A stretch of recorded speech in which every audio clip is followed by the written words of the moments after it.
They definitely underestimated me. They did not believe I could win.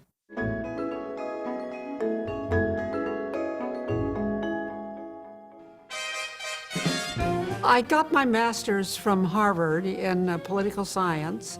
A wonderful guy came along, and Fred Schlafly, and we were married in 1949. I spent 25 years as a full-time homemaker, but full-time homemakers have got time for hobbies, and politics was my hobby.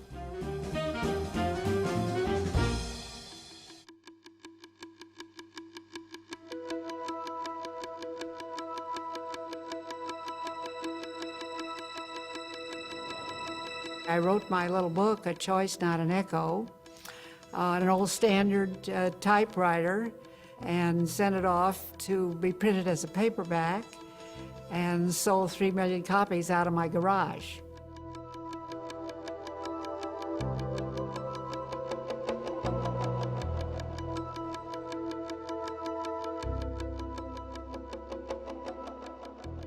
Everybody who was anybody was for the Equal Rights Amendment. All the prominent politicians, all the way from Ted Kennedy to George Wallace. 3 presidents, Nixon and Ford and Carter.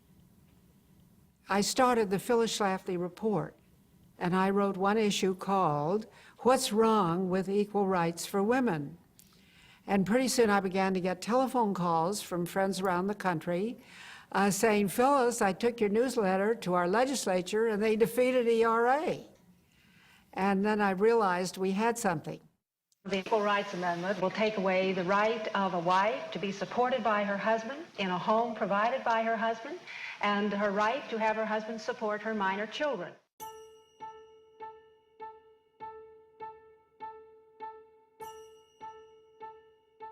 That's a fundamental difference between those who are for ERA and those who are against it.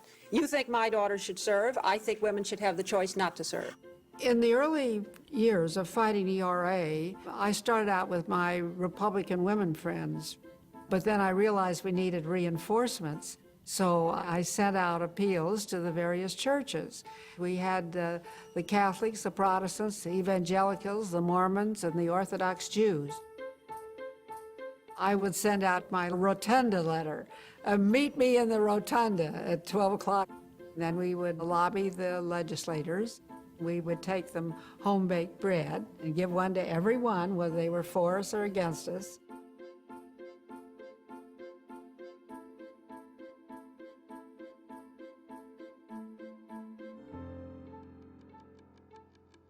Well, it was very exciting, and the Capitol was crowded. The national media were all there, and we didn't know if we had the votes. We had done all we could, but I tell people, God brought us 2 votes from Chicago we had never had before.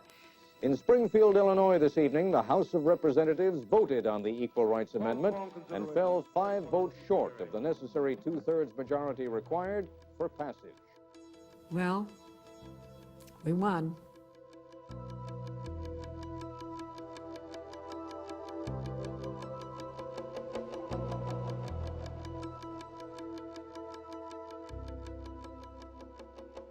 I brought in all these new people who had never been to the state capitol before, who'd never been involved in politics. Then, of course, the next year we came along and elected Ronald Reagan.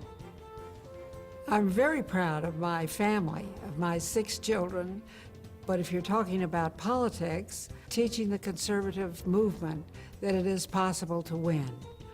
I think that was a real accomplishment, and that would be the one I'm most proud of.